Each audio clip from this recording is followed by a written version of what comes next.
Hello ladies and gentlemen, welcome back to Pokemon Battle Revolution The Last of Us, and this is the final battle with the Gen 4 pass. For all those who don't know, this team consists of 4th gen Pokemon, and since most of them had the new, well actually had cool unique typings like Lucario here, I decided to put them in a Trick Room team based on Sandstorm, which is, you know, my speciality. I already have Blake for that, but anyway.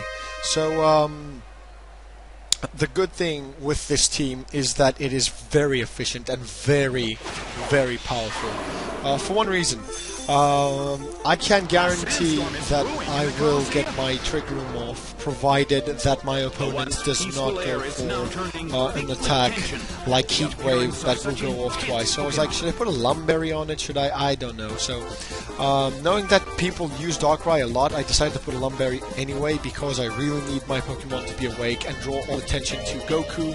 As you saw, I'm not sure if you caught his moveset, but Goku, ladies and gentlemen, my Lucario is a follow me set. So my opponent is going to get a quick claw off and is going to go for the Earthquake, which will only hurt one of my guys. So here goes. Earthquake will take Lucario down to its Focus Sash. At least it will break the sash and he will be able to take me out with a Heat Wave. But the thing is, ladies and gentlemen, fortunately, I will not, I will avoid the attack with that Shiny Charizard, which looks pretty badass, by the way. And Heat Wave did a lot of damage on my Bronzong, I'm not gonna lie, because I have max HP and max attack on this thing, that's why. So, Aura Sphere will destroy Tyranitar and take it out of the way. And on top of that, my opponent already set up the Sandstorm for me, which is fantastic. So, all I have to worry about here is Charizard, being a threat, being a danger for me. And, so Sandstorm damage, no problem whatsoever. Now, all I have to worry about is the fact that, well, actually there's not much to worry about. Now, what I am going to do is something that I do usually, most of the time. Lucario comes in, and it's like Lucario versus Lucario here, so it's kind of funny. Now, I'm going to unveil the full strategy here. I'm going to go for a Helping Hand, because that is what my Lucario does. It has Helping Hand for the explosion, obviously. And maybe just in case, my Lucario is around, because usually it's Death Fodder. I have the Aura Sphere just in case I do not get attacked on for the stab, and, for cases like Tyranitar here, which was very suitable. So what I'm going to do is I'm going to go for the explosion, get in some fresh attackers, because I cannot have my Bronzong for a lead forever. As a lead forever, sorry, excuse my English. So lag continues to lag shit and stuff, so what I'm going to do, I'm going to go for a power boosted Helping Hand explosion. Sorry about that, I just choked on my own bodily fluids. How lame is that? So, Bronzong, the lag decides to let up, and I'm going to go for the Helping Hand, no problem whatsoever. Goku goes first. Helping Hand is a very useful move, and it was very surprising to see, Lucario have that move. So, both of the guys go down. My main concern here was taking the opposing Lucario out. One after the other, both Lucarios die. It's a Lucario side here. So anyway, if Charizard had a Focus Sash, it wasn't, it was totally useless because of the Sandstorm. But yet again, why would you have Focus Sash if your Pokemon cannot take damage from the Sandstorm? So anyway, that is something that we will never know.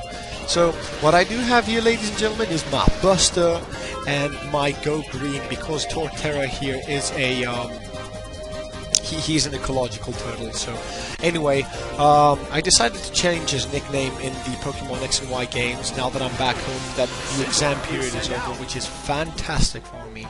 And anyway, so what I'm going to do is I'm going to send out my Go Green, and I'm going to rename it Torterror, which is amazing as a nickname, because Torterror is a very terrible turtle. So anyway, let's do some bad math here, ladies and gentlemen. Who is faster in Trick Room, Rampardos or Torterra? And I'm thinking Rampardos has shit speed and Torterra also has shit speed, so I'm like, speed tie here.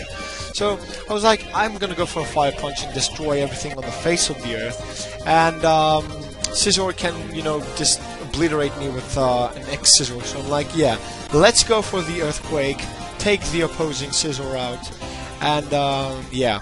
So things are pretty much looking great, okay? So what happens here is Torterra is slower than Rampardos in a Trick Room, which is so stupid because I kill my own Buster. How lame is that? Stupid, stupid, stupid of me. That is so idiotic what I did there, ladies and gentlemen. I felt like a complete idiot. I'm like, I'm gonna lose the battle here, aren't I? And my opponent goes for the Iron Head.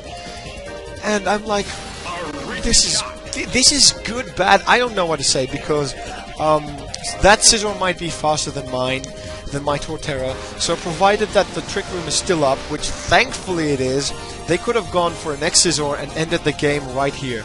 So what Torterra is going to go for here is going to go for the finishing Earthquake. And, you know, it did a lot of damage on that Scissor. I mean, it did like 75% for sure, 70%.